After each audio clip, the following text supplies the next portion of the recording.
Hello. Maharashtra state board के प्यारे बच्चों, क्लास 11 साइंस में अभी आप लोग एंटर कर रहे हो। राइट, फिजिक्स में काफ़ी आपको हो सकता है डिफ़िकल्टी आए। इसके लिए हम रैंकर्स हैं, आपके लिए लेकर आए हैं पूरा complete package, complete syllabus cover होने वाला है फिजिक्स का हमारे साथ में। मेरा नाम है शहबाज सर। बाय प्रोफेशन मैं एक मैकेनिकल इंजीनियर हूँ एंड बाय चॉइस मैं आपका फिजिक्स एजुकेटर हूँ, आपका प्यारा फिजिक्स एजुकेटर। तो अब आप 11th में आए हो, राइट। 10th का सफ़र उम्मीद करता हूँ काफ़ी अच्छा गुजरा होगा आप सभी का। बट आज क्लास 11th का हम जो है पहला लेक्चर रख रहे हैं, या फिर मान लेते हैं रिकॉर्ड कर रहे हैं आप सभी लोगों के लिए। ठीक है, तो क्लास 11th में अब आप एंटर किए हो, सब्जेक्ट्स पता चले होंगे आपको, आपके जो सीनियर्स रहे होंगे वो बताए होंगे आप सभी को कि यार ये फिज़िक्स थोड़ा सा डेंजरस सब्जेक्ट है। बट हम आपके लिए इसे बिल्कुल कंप्लीटली इजी टू अंडरस्टैंड करने वाले हैं, कराने वाले हैं, समझाने वाले हैं। सारा का सारा फिज़िक्स आपके लिए कोशिश ये रहेगी कि एकदम आसान कर दें, और हमारे चैनल पर कंटेंट आते रहेगा आप सभी लोगों के लिए। ठीक है, तो बने रहिए हमारे साथ में, हम हैं रैंकर्स।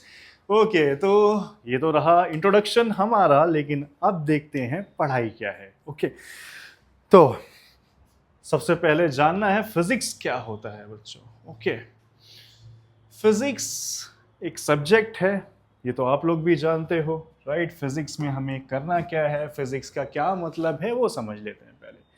तो ये जो वर्ड है फिजिक्स, ये एक्चुअल में बेटा एक ग्रीक अल्फाबेट या फिर ग्रीक वर्ड सा है, सॉरी अल्फाबेट नहीं, ग्रीक वर्ड जिसे हम कहते हैं फिजिकोस। ओके, ये पुराने टाइम के जो फिलोसोफर्स हुआ करते थे हमारे, जैसे एरिस्टोटल वगैरह, उन्होंने ही शायद सबसे पहले इस वर्ड का यूज किया था, फिजिकोस।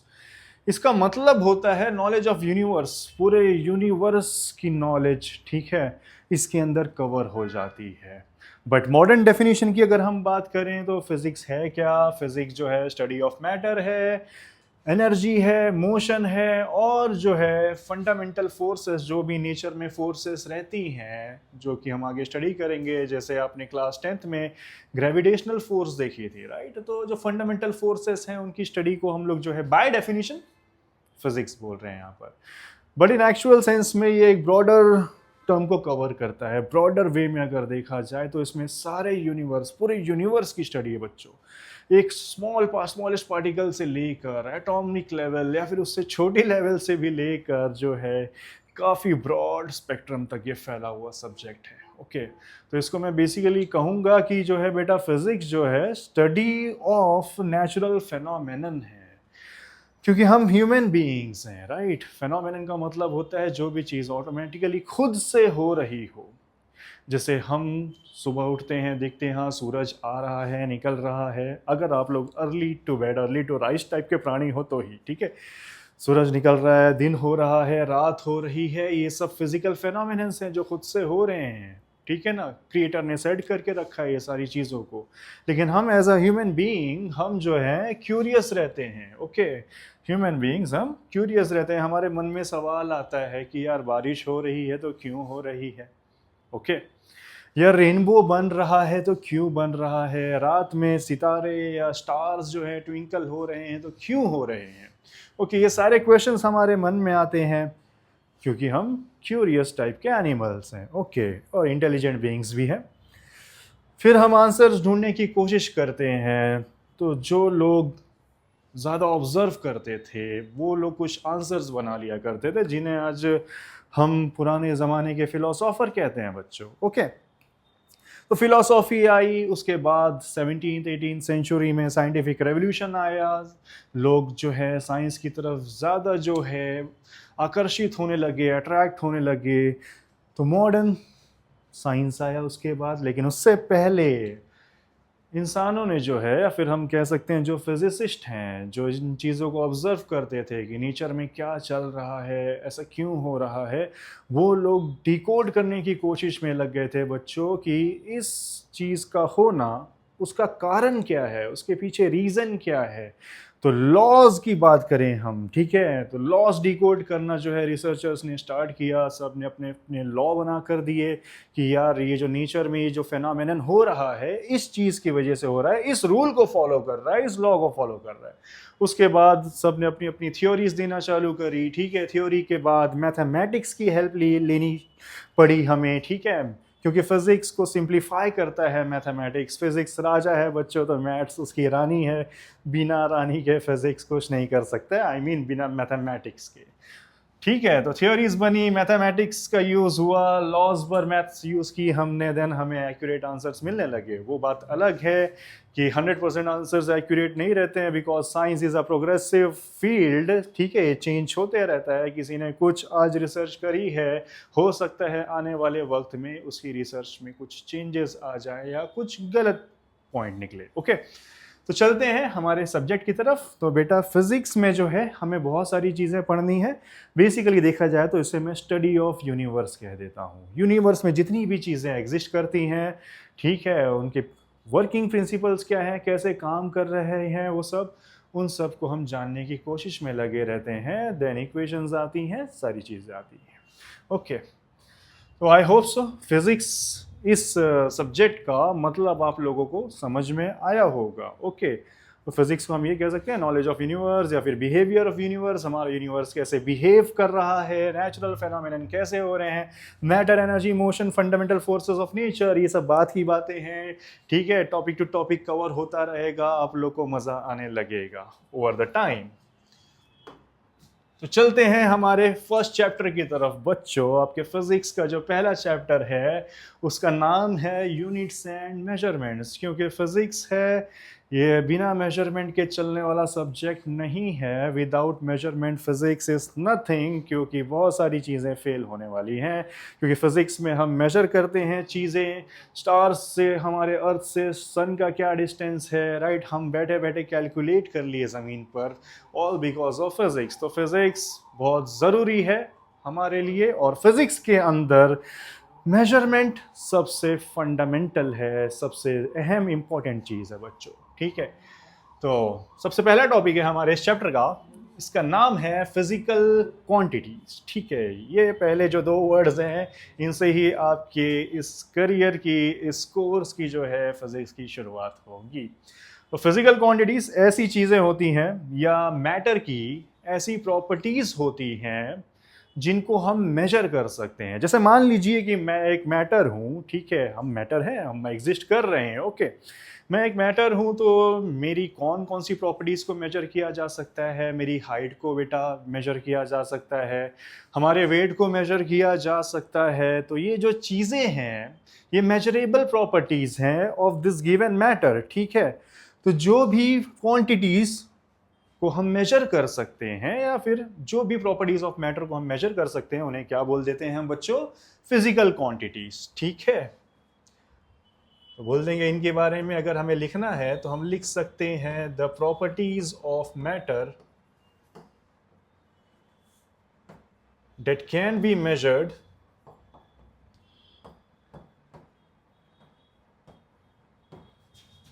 ठीक है, known as physical quantities। Physics की शुरुआत इनसे ही होती है बच्चों, फिजिकल क्वांटिटीज, ठीक है। ये आपका डेफिनेशन भी हो जाएगा। अब फिजिकल क्वांटिटीज को जब हम बेटा मेजर करना स्टार्ट कर रहे हैं तो मेजर करने के लिए हम कुछ रेफरेंस लेते हैं, राइट। जैसे आप किसी लोकल वेजिटेबल सेलर के पास अगर जाएंगे और आपकी मम्मी ने आपको भेजा होगा, बेटा जाओ टोमेटोज लेकर आ जाओ। आप गए वहाँ पर, बोले अंकल भैया हमें जो है 1 kg टोमेटो दे दो, ठीक है। आपने यूज़ किया kg, किलोग्राम, ओके। एंड देन वो जो है वो शॉपकीपर जो है वो एक बैलेंस ले रहा है, तराजू ले रहा है, 2 पैन्स हैं उस पर, एक पैन में जो है टोमेटो डाल रहा है और एक साइड पे वेट रखा हुआ है। वो देन देख रहा है कब बैलेंस हो रहा है। बैलेंस होने के बाद आपको पैक करके दे देगा, यानी कि उसने जो है रिफर किया, ठीक है ना, तुम्हारे टोमेटो को मेजर करने के लिए रिफर किया किसे, उस गिवन वेट को, उस ब्लॉक ऑफ वेट को, राइट। तो वो जो ब्लॉक ऑफ वेट है वो जो है क्या बन जाएगा, हमारे टोमेटो के वेट को मेजर करने वाला यूनिट, ठीक है। तो यूनिट के बारे में हम अगर लिखें या बोलें तो ये क्या हो सकता है, any arbitrarily chosen reference standard unit, या फिर any arbitrarily chosen reference standard used for measurement of a physical quantity by, ये इसका डेफिनेशन हो सकता है, बाय डेफिनेशन बोल सकते हैं इसे हम, ठीक है। हम कैसे भी चूज कर सकते हैं। अगर मान लीजिए क्लासरूम है, वहां पर आपकी क्लास 11 के फिजिक्स की बहुत सारी टेक्स्ट बुक्स पढ़ी हुई हैं, किसी का वेट करना है मुझे मुझे मेरे पास वो वेट ब्लॉक नहीं है, तो मैं क्या कर सकता हूँ, उस बच्चे को एक तराजू पर बैठा दूंगा एक पैन में, ओके। देन उसके बाद सेकंड पैन में मैं जो है वो टेक्स्ट बुक्स रखना स्टार्ट करूंगा, उसके बाद जो है उसका वेट मेजर करूंगा, देखूंगा बैलेंस हो रहा है या नहीं स्केल। बैलेंसिंग के बाद मैं बोल दूंगा बेटा आपका वेट जो है 600 बुक्स है। तो ये जो बुक है 600 बुक्स, सॉरी बुक्स नहीं बोलूंगा मैं, क्यों नहीं बोलूंगा ये आगे चल के बताने वाला हूँ आप लोगों को मैं। तो 600 बुक है बेटा, ओके। तो बुक क्या हो गया, यूनिट बन गया उस बच्चे के वेट का उस टाइम पर। तो कैसे भी हम चूज कर सकते हैं, इसलिए मैं कह रहा हूं कि यूनिट क्या होता है, कोई भी आर्बिट्ररीली चूजन रेफरेंस स्टैंडर्ड, कैसे भी चूज कर रहे हैं हम लोग, उसे रिफर कर रहे हैं, उसे स्टैंडर्ड सेट कर रहे हैं, बोल देने कि भाई हम जो है इसके हिसाब से ही इस क्वांटिटी को मेजर करने वाले हैं। नेक्स्ट हम चलते हैं सिस्टम्स ऑफ यूनिट्स की तरफ बच्चों, ठीक है। अब दुनिया में कंट्री टू कंट्री या फिर कह लो एक टाउन टू डिफरेंट टाउन, लोग जो है चीज़ों को अलग अलग हिसाब में मेजर कर सकते हैं, करते हैं, ठीक है। जैसे अगर हम इंडिया में हैं, ओके, अगर आप अपना वेट कराने जाओगे, ठीक है, वेइंग मशीन पर आप खड़े हो रहे हो, मान लो कि 70 kg आपका वेट आया, but as a science student आप लोग को वेट को न्यूटन में मेजर करना है, लेकिन इन जनरल केजी बोलते हैं लोग, ओके। तो केजी जो है यहाँ पर हम यूज़ कर रहे हैं इंडिया में, बट अगर आप यूएसए चले जाते हो, यूके चले जाते हो, वहाँ पर जब आप वेट करोगे अपना वहाँ पर, तो वहाँ के जो लोग हैं वो डिफरेंट यूनिट यूज़ करते हैं वेट के लिए। वहाँ की वेइंग मशीन जो आपको रीडिंग देगी आपके वेट की, वो देगी पाउंड्स में, एलबीएस में, राइट। तो यानी कि हमारे पूरे world wide across the globe अलग अलग कंट्रीज़ में, या मान लो अलग अलग टाउन्स में, सिटीज़ में, डिस्ट्रिक्ट्स में अलग अलग सिस्टम्स यूज होते थे यूनिट्स के, ठीक है। लेकिन इन जनरल देखा जाए तो फिजिक्स में 3 सिस्टम कॉमन थे सिंस द टाइम ऑफ, बोल सकते हैं हम, जब साइंटिफिक रेवोल्यूशन स्टार्ट हुआ, ओके। तो फर्स्ट जो सिस्टम है वो है हमारे पास MKS सिस्टम बच्चों। MKS में जो है M स्टैंड करता है मीटर्स के लिए, मीटर के लिए, K स्टैंड करता है बच्चों किलोग्राम के लिए, एंड S जो है स्टैंड करता है सेकेंड्स के लिए। यानी कि यहाँ पर मैं 3 चीज़ों की बात करने वाला हूँ, लेंथ, मास और टाइम, ठीक है। किसी चीज़ की लेंथ, किसी के पास मास कितना है, मास यानी कि amount of matter present in a system, okay बच्चों, एंड देन टाइम। ये 3 चीज़ों को हम लोग कंसिडर करते हैं। तो पहला सिस्टम हो गया हमारे पास MKS सिस्टम। देन उसके बाद आता है CGS सिस्टम, जो कि MKS का शॉर्टर वर्जन है, छोटा वर्जन है, ओके। तो C फॉर सेंटीमीटर होगा प्यारे बच्चों, G फॉर ग्राम्स रहने वाला है, एंड ग्राम बोल देता हूं मैं, ग्राम्स नहीं बोलेंगे, इसका रीज़न आपको आगे पता चलेगा, ठीक है। सेंटीमीटर, ग्राम और सेकेंड्स। देन नेक्स्ट है FPS सिस्टम, ठीक है, ब्रिटिश कंट्रीज में यूज होने वाला सिस्टम है ये। F स्टैंड करता है बच्चों फूड के लिए, P पाउंड के लिए, and again S stands for time, जो कि सेकेंड्स है, ओके। तो ये 3 सिस्टम ऑफ यूनिट्स जो है इन जनरल यूज होते हैं। बट क्या हो जाता है कि अगर हम इंडिया में हैं, हम अलग सिस्टम ऑफ यूनिट यूज़ कर रहे हैं, दिन दूसरी कंट्री में अलग सिस्टम ऑफ यूनिट यूज़ हो रहा है, हम यहाँ से वहाँ ट्रैवल करते हैं, ठीक है। तो अगर हम वहाँ पर कुछ ख़रीदना चाह रहे हैं तो हमें कम ज़्यादा मिल सकता है, कन्फ्यूजन हो सकती है। फ़िज़िक्स वर्ल्ड में भी या फिर इंजीनियरिंग वर्ल्ड में भी कुछ डिज़ाइन किया जा रहा है तो उसमें मेजरमेंट में एरर आ सकता है because of the clash between two different systems of units. तो इसके लिए जो है रिसर्चर्स या फिर साइंटिस्ट लोग का जो यूनियन है वो बैठता है फ्रांस में, ठीक है, international convention of units and measures, मतलब मीटिंग में बैठते हैं वो लोग, डिसाइड करते हैं कि हमारे एजुकेशन में, एजुकेशन सिस्टम में या फिर इंजीनियरिंग सिस्टम्स में या फिर फिज़िक्स के साइंटिफिक सिस्टम्स में जो है हम में जो है कोई परेशानी ना आए। इसके लिए उन लोगों ने डिसाइड किया कि यार हम एक इंटरनेशनल सिस्टम यूज़ करेंगे। ओके, तो चूज़ किया उन्होंने एम की एस सिस्टम को S S I system of units. Okay बच्चों, S I system of units, S I stand करता है इंटरनेशनल सिस्टम के लिए, यानी कि ये वर्ल्ड वाइड यूज़ होने वाला सिस्टम है। ओके, चाहे यूनिवर्सिटीज़ हो कहीं किसी भी कंट्री की, या कंपनीज़ हो, कुछ भी हो, सब जगह पर जहाँ जहाँ फिज़िक्स का यूज़ है, एप्लीकेशन है, वहाँ पर MKS सिस्टम को ही जो है यूज़ किया जाएगा as an internationally accepted system बच्चों। तो इंटरनेशनल सिस्टम बोल सकते हैं इसे, या फिर स्टैंडर्ड इंटरनेशनल बोल सकते हैं, या फिर फ्रेंच में जो है सिस्टम दी इंटरनेशनली, ठीक है, वो जाने देते हैं, फ़िलहाल हम फ्रेंच तो नहीं पढ़ रहे हैं यहाँ पर। तो ठीक है, तो यहाँ पर जो है बच्चों हमने जाना कि फ़िज़िकल क्वांटिटी क्या होती है। फ़िज़िकल क्वांटिटी के बाद हमने ये समझने की कोशिश करी कि यूनिट क्या होता है। यूनिट के बाद हमने सिस्टम ऑफ यूनिट अभी देख लिया।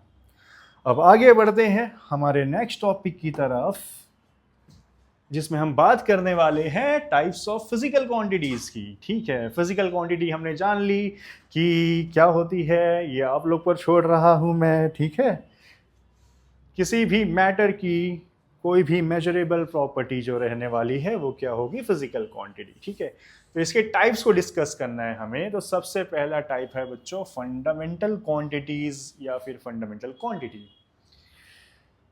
ये वो फिजिकल क्वांटिटीज़ हैं जो खुद के मेजरमेंट के लिए किसी दूसरी क्वांटिटी पर डिपेंडेंट नहीं रहने वाली है, डिपेंड नहीं करने वाली है। ओके, प्योरली इंडिपेंडेंट क्वांटिटीज रहेंगी। जैसे अगर मैं लेंथ की बात करूं, या फिर अगर एक सिंपल सा एग्जांपल ले लेते हैं, ठीक है, अगर मैं अपना वेट मेजर कर रहा हूं तो उसमें हाइट का कुछ रोल रहने वाला है क्या? नहीं रहने वाला है। जैसे मान लेते हैं मेरा वेट 80 न्यूटन है, ओके, तो कोई दूसरा इंसान भी हो सकता है जिसका वेट 80 न्यूटन हो बट उसकी हाइट मुझसे अलग हो। हाइट की बात कर रहा हूँ तो मैं लेंथ की बात कर रहा हूँ मेरी। ओके, तो जो लेंथ है वो डिपेंड नहीं कर रही है मेरे वेट पर या मास पर। ओके, तो इसलिए हम कहेंगे कि लेंथ जो है एक इंडिपेंडेंट फिजिकल क्वांटिटी है, वो खुद के मेजरमेंट के लिए किसी पर डिपेंड नहीं कर रही है। क्लियर? तो फंडामेंटल क्वांटिटी का मतलब आपको समझ में आ चुका रहेगा। The physical quantities that do not depend on any other quantity for their measurement are known as fundamental quantities बच्चों।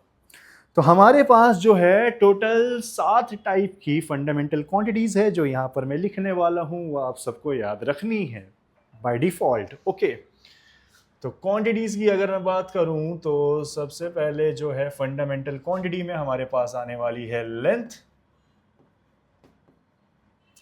सेकंड आएगा बच्चों मास। मास का मतलब होता है amount of matter present in a system, या फिर amount of matter present in a body बोल सकते हो। ओके, नेक्स्ट आएगा हमारे पास टाइम। ओके, लेंथ हो गया, मास हो गया, टाइम हो गया। देन नेक्स्ट होगा हमारे पास fourth one is temperature. Temperature यानी कि डी मेजर ऑफ हॉटनेस और कोल्डनेस ऑफ अ बॉडी, ठीक है, और ऑफ अ सब्सटेंस की वो सब्सटेंस कितना हॉट है या कोल्ड है, उसका मेजर होता है टेम्परेचर। देन उसके बाद हमारे पास आने वाला है इलेक्ट्रिक करंट। नेक्स्ट है हमारे पास अमाउंट ऑफ सब्सटेंस। केमिस्ट्री में ज़्यादा यूज़ होगा आप सबको।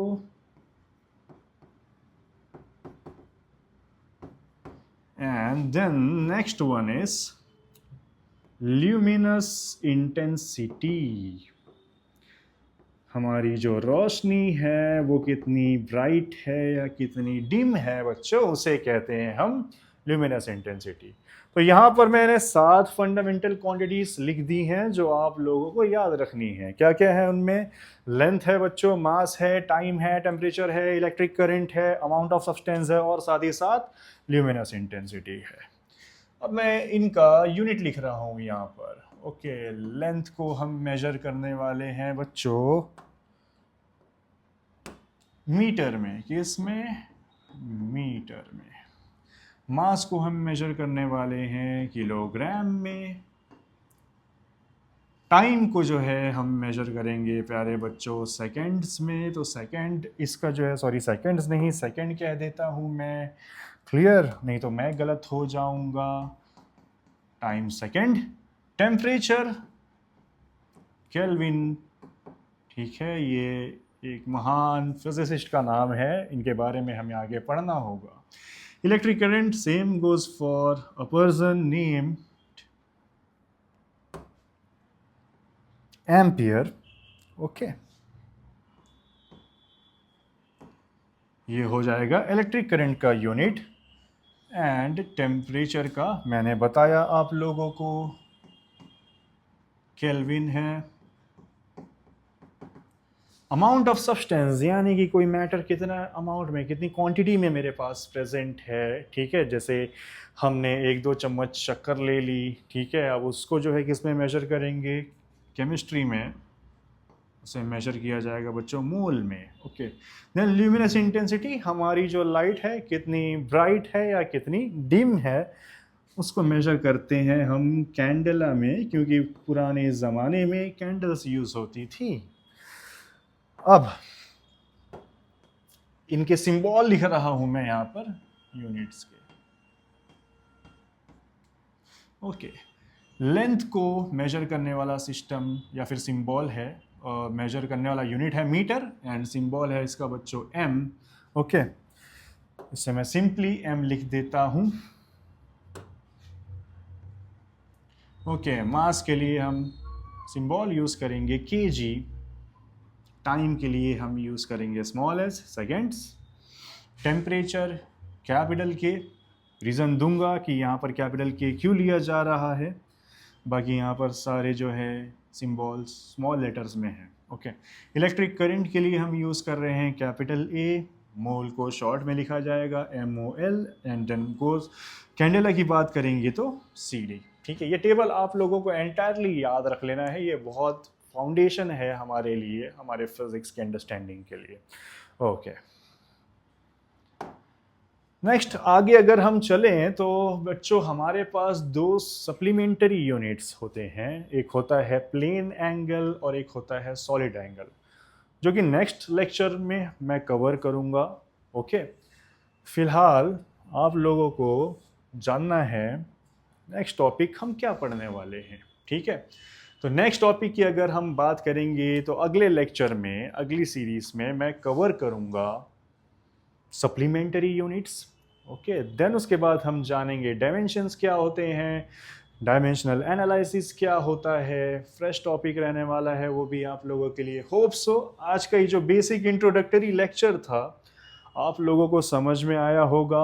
उम्मीद करता हूँ कि आप हमें पसंद करेंगे और हमारे चैनल को सब्सक्राइब कर लीजिए इन डिटेल फिजिक्स सीखने के लिए। थैंक यू ऑल प्यारे बच्चों।